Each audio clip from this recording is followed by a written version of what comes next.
Are you tired of playing small and ready to step confidently into your greatness and share your unique brilliance with the world? Well, you're in the right place. I'm your host, Sabine Gideon, and I've dedicated nearly 2 decades to empowering individuals and leaders as they confidently navigate the twists and turns of life and career transitions. If you're seeking direction, connection, or just a little push to play bigger, consider this podcast your VIP pass to a community that genuinely understands your journey. Join me every week for candid conversations and practical guidance designed to help you navigate the challenges of life and business, foster a growth mindset, and cultivate meaningful connections. It's time to embrace your inherent power, define your unique purpose, and prosper in every aspect of your life. Let's get started.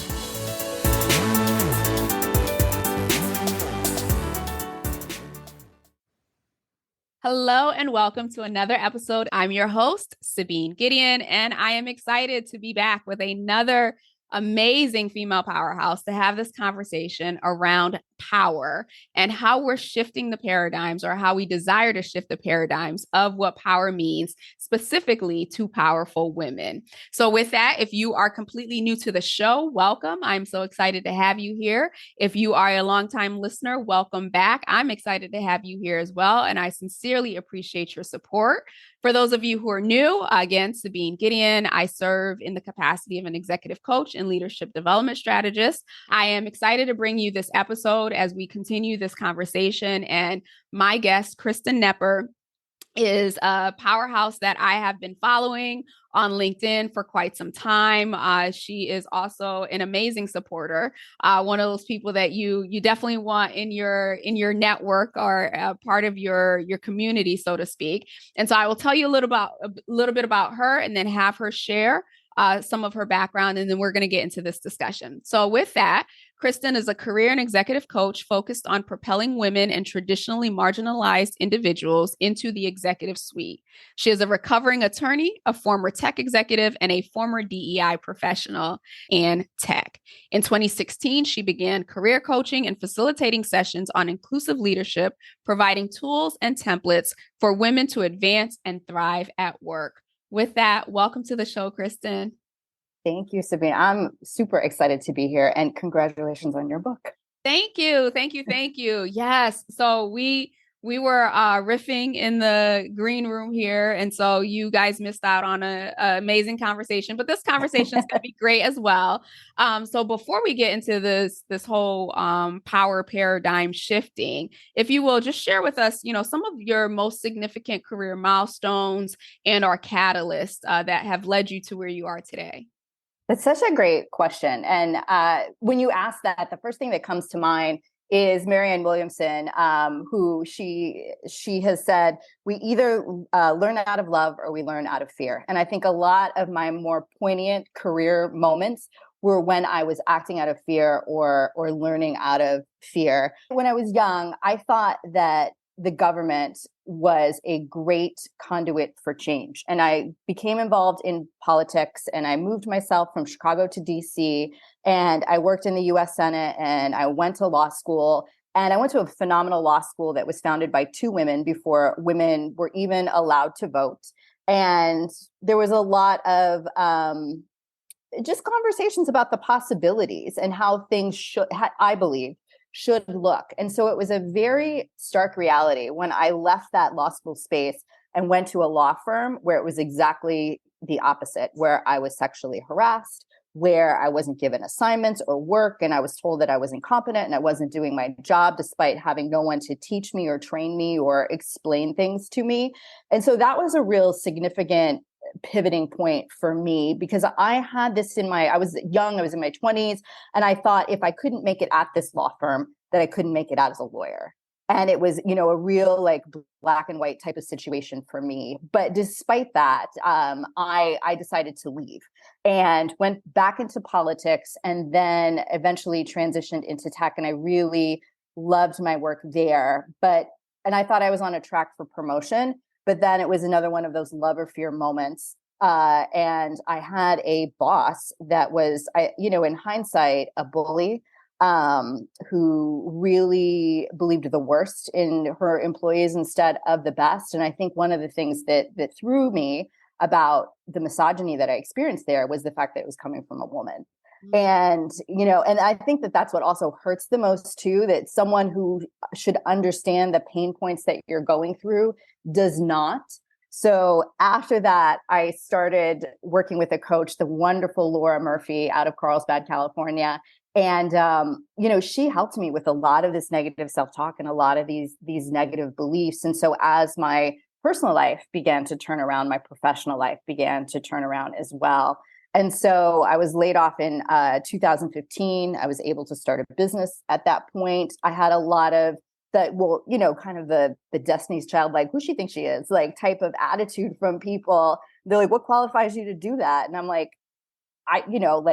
I'm qualified to do this. I don't need your permission. And I think I mentioned that because I think that's another thing that women struggle with is we need someone to invite us into the room or someone to include us in the conversation rather than saying like, no, I have a right to be here and I'm going to do this. And from there, I transitioned into another tech role with ServiceNow, which was excellent, and ended up leaving there and have come back home to entrepreneurship and career coaching. I love it. So many nuggets there that I want to dig into. And so you bring up several different points that I want to highlight. And I have not talked about this yet, especially as it relates to the whole focus of this series is women stepping into this place of, I don't even know if empowerment is the right word. I think that word has been abused in many ways, but women really owning their power, really owning their identity, and having instances or having experiences in which the people who quote unquote took it away or took advantage of it or that we felt that we had to relinquish it to were other women. And I do think that that's worse, right? There's always conversation about the patriarchy and men this and men that and men this and men that. But for a very long time, we've done some stuff to each other as well. And so I'm glad that you brought that up. Throughout the conversation, I'll see if there's a way to circle back to that. But before we get into that, as we were talking earlier, I think there is power in words, right? And I'm going to keep using the word power. I believe there is power in words. And I think that in order for us to really do justice to the audience and this theme and the series around embracing power and standing in our power, it's important to define what is power. And I know that with everyone, they have different definitions based on their lived experiences. So I want to break down 3 words that are often used in that same connotation. So power, authority, and influence. I'm curious, how you define those 3 and any experiences that you've had, either personal, professional, that kind of reflect those 3 for you. Oh, I think that's super interesting.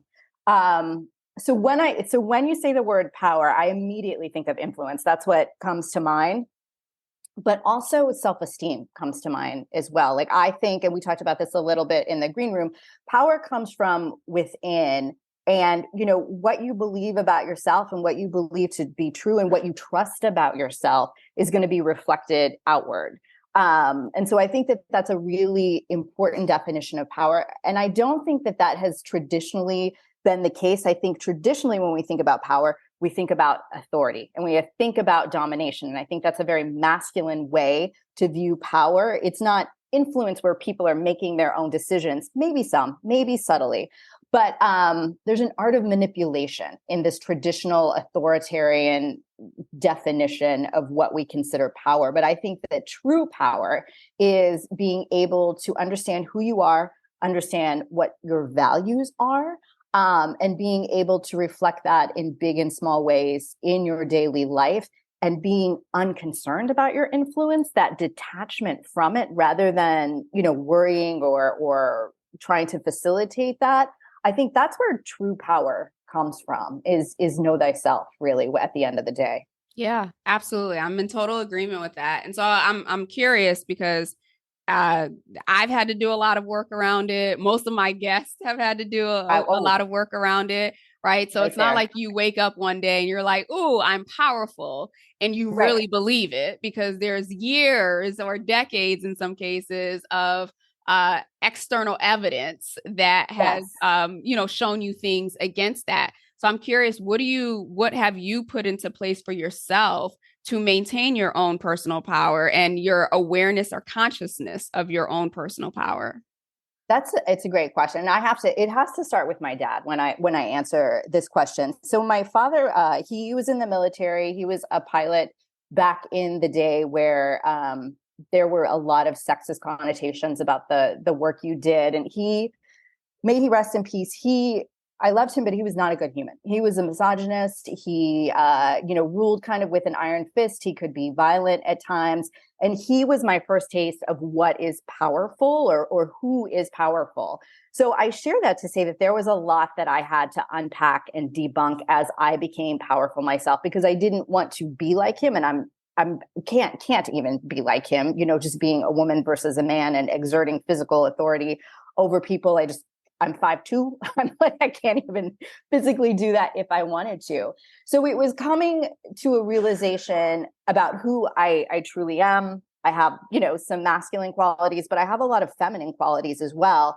And one of the biggest aha moments I had working with my coach was understanding that femininity can be powerful, and it looks different from that, old school definition of authoritarian rule and conquer and dominate.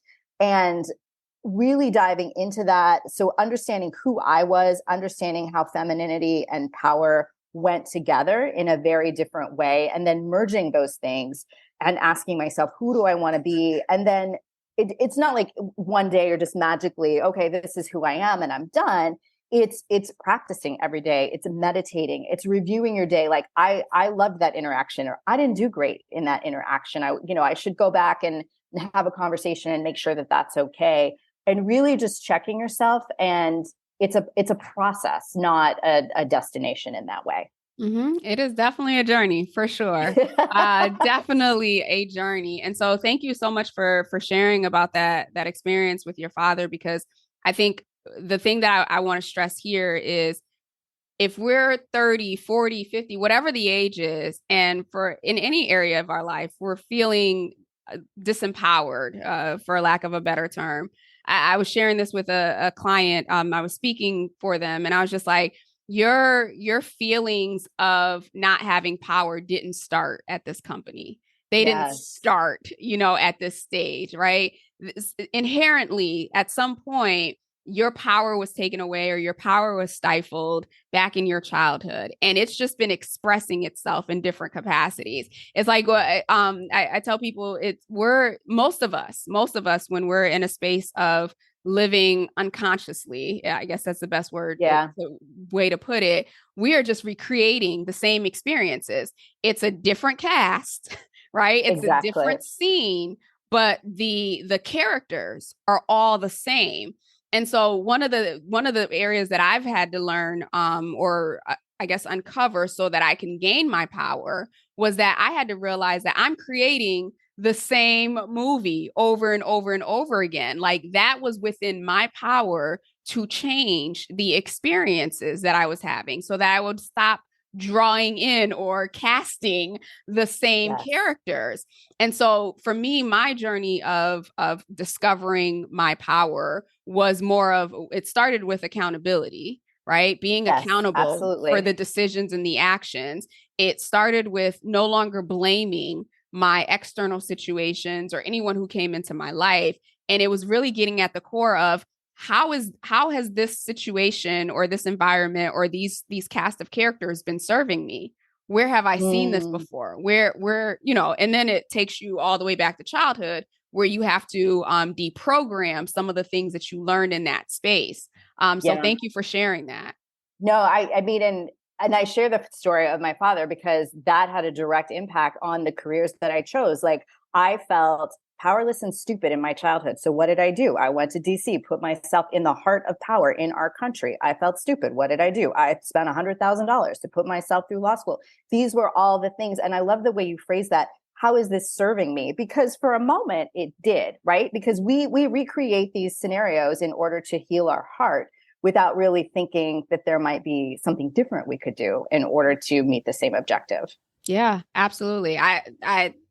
I did the same, I guess, journey through my careers, and I have been very intentional about my career, Yeah. especially when I was in corporate. And I think back to, oh my gosh, yes, you were being intentional. And I used to like pride myself, but you were being intentional and making sure that you were reliving the same story. And well done. Yes. So thank you for sharing. Thank you for sharing about your how you maintain your personal power today. As we look ahead, as we're looking at society, I know you work with women and Yeah. we're doing the same work, right? In Yeah. different ways, in different capacities.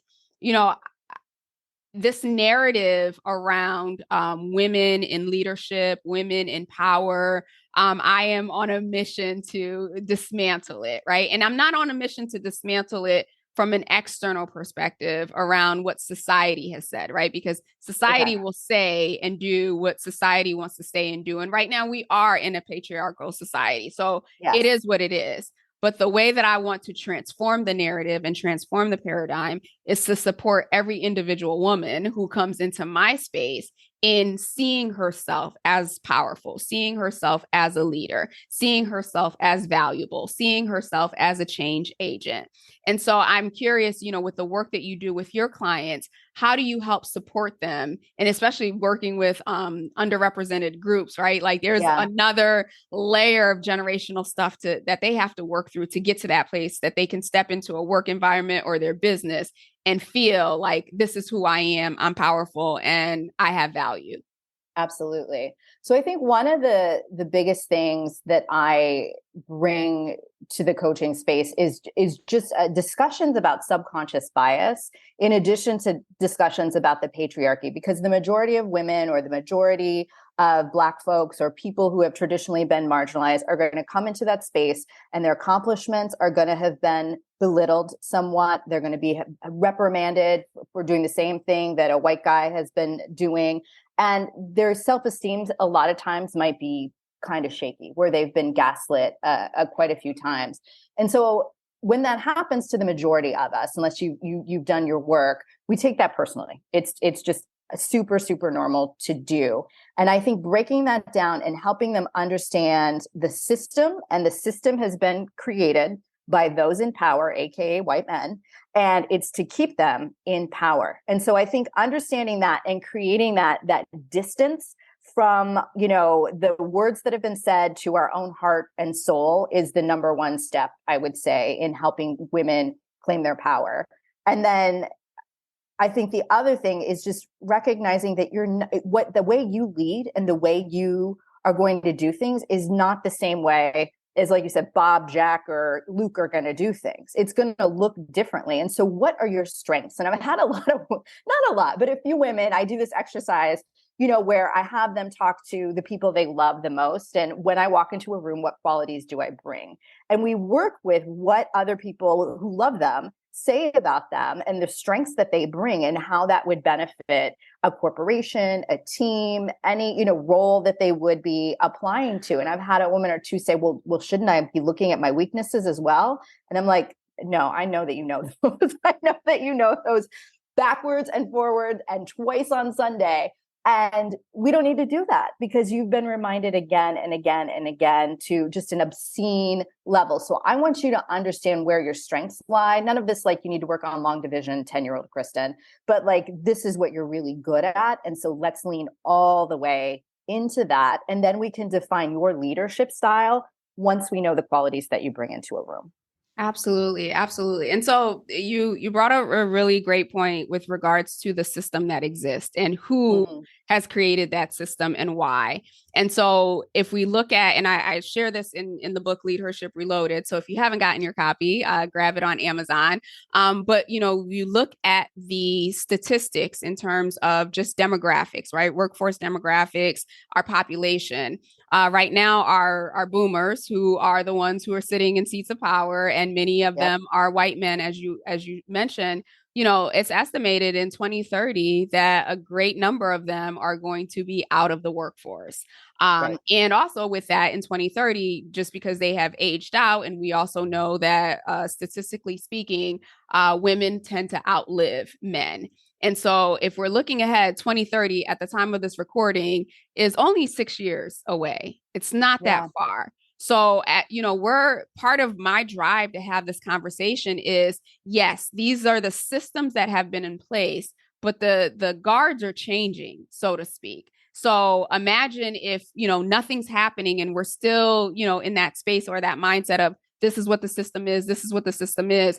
This is the time for us to start to find solutions both within ourselves and within society so that when the guards change or the mantle changes, so to speak, and more women have access to wealth, more women are in positions of power, that we're not still there dealing with, those childhood wounds or those messages from our mothers or grandmothers and whatnot.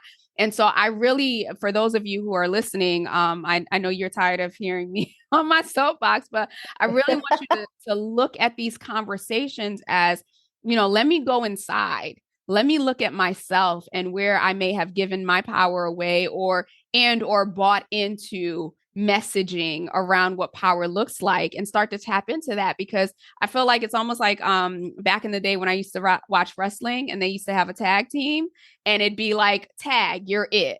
I feel like in a very short period of time, the world, right, society as we know it is going to be tagging women like, tag, you're it. And I want us to be ready, because I know that when we're in positions of power, it's not just about us. It's about the community. It's about making sure that there's inclusivity. It's about everything around us being good. Doesn't mean that men won't still be in power, but there'll be a little bit more balance than there is today. Yeah. And so with that, go ahead. No, if I can add on, the other thing I want to say about this is, white men in positions of power will never hesitate to hire another white man, and they'll justify it and say that this person is perfectly qualified, even if somebody else has more experience or more accolades or something else. So if you are a Black person and you come to a position of power, you are a woman, you come to a position of power, you are Latinx and you come to a position of power, make sure that you do not stop yourself and say, well, I don't want this to look a certain way, from hiring the most qualified person, despite the fact that it's another woman, it's another Black person, it's another Latinx person. Make sure that you do not allow them to win in that way where their voices get in your head and they say, well, you're being biased and you're doing the same thing you accuse me of. Don't do it. Don't do it. Yeah. I had someone on the show not too long ago, and she was like, I am unapologetically Black, meaning that in my business, in her business, like she only wants to work with, people of color, Black people. Right. And so I'm the same way in my business. I'm unapologetically woman. Like all of my VAs, with the exception of one or two cool dudes, I'm intentional about like, what woman can I work with? What woman can I bring up? What woman can I mentor? Because, it was other women, the few that mentored me. And don't get me wrong, I've had male mentors as well, and they've been helpful in their own right. But I do believe that in order for us to see and believe that something is possible, we have to see and believe it in some aspect of ourselves. So being okay with doing that, I'm with it. And so I have another question for you as it relates to the next generation. So the question that I have for you is, as we look ahead and knowing what we know, right? Knowing what we know based on the experiences and the plowing that we have had to do in our own careers, knowing what's coming, down the pike as it relates to the workforce and challenges. I feel like every other day something new comes up and I'm like, you gotta be kidding me. So there's there's not much that we can plan for, but I do think that the sign of a great leader is being able to create other good leaders, or at least creating a space for other great leaders to step into their realm or their sphere of influence. So in terms of societal impact, as for those who are listening, what can women in leadership roles, and you alluded to this a little bit, do to inspire and empower the next generation of female leaders, so that they can continue to, challenge the power paradigms that exist or that may linger after we are done plowing? Yeah, it's such a great question. And so I've had the privilege, a lot of the roles that I've had in my career, I was an internship director. I worked about 10 years working with student employees. And one of the things that I always say is be nice to your interns, because I have so many people that have outmiled me, outshone me, like they are just amazing human beings. So I think one of the things that we can do to create new leaders, better leaders, allow them to fly is to really get to know them and have conversations about who they authentically are, listen to them, and just encourage them to go after their wildest dreams. I've had, students that, sometimes say, I want to open my own law firm someday, or I really want to work in the White House someday. And they've done it. And it's not ever laughing at that or saying, well, that's too hard, or, like, well, you should really think about that. I think, some of I think everything happens for a reason, but I think some of my early dreams were because people had said to me, like, that's not practical. And I either did it anyway, or I let it go. Like, for example, I really wanted to be an actress when I was younger. And I studied, I got into the theater program at Northwestern, and I studied that. But even when I was there, I had all of these voices of this isn't practical, and like, how are you going to get a job, and how are you going to pay for this education, and all of that in my head. And so I would say, don't squash anybody's dreams. Like, even no matter how crazy it might seem, like at least shut up. Like, if you don't have anything optimistic or positive to say, like, at least, don't rain on them. And I think that's the way to encourage people, is no matter how crazy, no matter how ostentatious a dream might be, like, allow them to play it forward, help them, support them, encourage them. If they need venture capital money and you have it, like, give it to them. Believe in them, I think, is really it.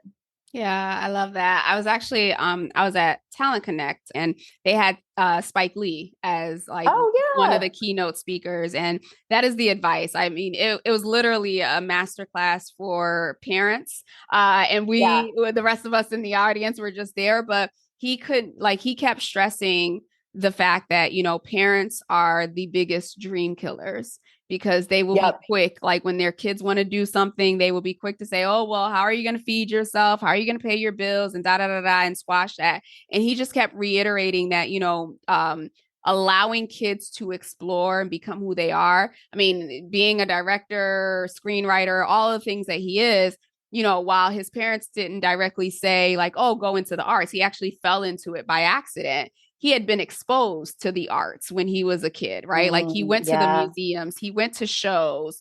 And so the seeds were there. And so when he decided, oh, well, let me just film this experience, that it took off, if you will, because it Yeah. was never said you can't do that. It was more so encouraged, broadly. So I do think that's an important piece. And even for us as adults, I often share with my clients that, a lot of the fear that exists within us is because of everything that, well-meaning parents, well-meaning caretakers, well-meaning friends have Yeah. projected on us. Right. And so I So do true. think that there is a gift in going back to, like, that childlike faith of, if money were no object, if you weren't Yes. worried about paying bills, if you weren't worried about being adulting, so to speak, Yeah. what would you do? What lights you up? And then following that. I mean, it doesn't mean quit your job tomorrow and then just follow this thing blindly, but allow yourself to get curious with, what does the inner child, what does the inner me really truly want? What are they passionate about? Because I guarantee you will find fulfillment in following that. You'll be okay. Yeah, no, I love that. I think that's such an important point. When we allow ourselves to dream, I mean, I think we shut that down as adults almost, and well-meaning parents. And that was kind of like how my acting dream died. But it's one of those things, and I don't need to be an actress today, but it's communicating with people, it's connecting with people, it's being able to have somebody in acting. It's, I believe you, is the biggest compliment you can receive. And for me right now in the coaching space, it's, you made me think about that differently. So, like, understanding that, what is the moment that propels you forward, and if you don't get it right away, to keep going with the same question. Yes, I totally agree. And so we're going to go into the Blitz session real quick. I have 3 questions for you, under 2 minutes responses. And then I want you to share with the audience where they can find you, how they can work with you, or learn more about you. So are you ready? I'm ready. All right, awesome. So first question up. Thinking back to or thinking through everything that you've experienced, your life, your accomplishments, all the people that you've worked with and encountered, if you could go back to a younger version of yourself and give her some critical piece of advice, what might that be? Ooh, definitely don't care so much about what other people think. I think and I think we all do that, right? When we're young, like we see people we admire and we want them to like us and we want to be accepted by them and we want to be included in that space rather than really asking, what do I want? And what would that look like for me, and creating it for ourselves and then allowing others to come along that journey with us. I love that. And then looking ahead, when you are, looking back at the journey, right? You've made it to your final mountain, if you will, and you're looking back at the journey. What do you want the narrative to be? Mm. She not only believed in herself, but she allowed others to believe in themselves as well. So I think that when we are able to express the truest, most soul-oriented version of ourselves, that resonates so clearly with other people. And so often it gives them permission to step into their own selves authentically and their own dreams. So I think that's really a gift. And you were talking about how, leadership is a lot like parenthood. And I'm a mother of a 4-year-old. And I try to mirror that for him every day. He's just started school and he talks about a lot about what his, little colleagues are doing and how he wants to be like them, or he wants his sandwich cut a certain way because Grayson has his sandwich cut this way. And I'm like, you need to be you. And yeah, I think that's the narrative I want to explore. Awesome. And then final question, well, not final question, but final question for the Blitz session is, have there been any books, or is there a book that you really love or that you feel has been truly impactful in your journey and your development? Yes. Marianne Williamson, I mentioned her earlier, A Return to Love. And so she, unpacks the Course of Miracles and says it in very, very human ways, very tangible ways, a lot of examples. And that's a book that I read and I reread again. I think beginning, middle, and I'm going to predict the end of my journey will be reading that book, returning to that book, and returning to the principles that are taught there. Oh, I love that. We will definitely add that to the list. I don't believe I've read that one. But even in my book, Leadership Reloaded, I do quote that Our Deepest Fear poem, because for me personally, that's what I use to remind myself of who I am and remind myself of how, and I think you mentioned it in a capacity, how when I am me and I let my light shine, I unconsciously give others permission to let their light shine. And so it's my encouragement, but it's also my reminder of my responsibility and my accountability in the earth. So I will be adding that to my list. So with that, as we close, for those who are looking to connect with you, learn more about you, your practice, how can they get in touch? Yes, absolutely. So the website is worklikeagirl.co. I love that. I love that title. And as far as social, is there any place that you hang out the most? I hang out the most on LinkedIn since it's careers that I'm focused on. So there, but you can find me on Instagram and Facebook as well, worklikeagirl.co. All right. Awesome. Kristen, thank you so much for coming on, having this conversation. And for those of you who are listening, I hope you were able to grab some tidbits. Again, the no one has all the answers, right? We're only speaking from our lived experiences, but I hope that you were able to see yourself in this conversation and take something away that you can implement the coming week. With that, we will be back with another awesome powerhouse next week. Have a great rest of the week, and we'll talk soon. Take care. Hope you enjoyed this week's episode. If you found today's conversation helpful or got a piece of insight that you plan to implement in your life, I'd love to hear from you. Connect with me on LinkedIn at Sabine Gideon and send me a message, or feel free to leave a review on either Apple or Spotify. I also invite you to share this episode with anyone in your network, another powerhouse possibly, who you think might benefit from today's conversation. Lastly, as always, any links, any resources, or any upcoming training is included in the show notes, so be sure to check that before you leave today.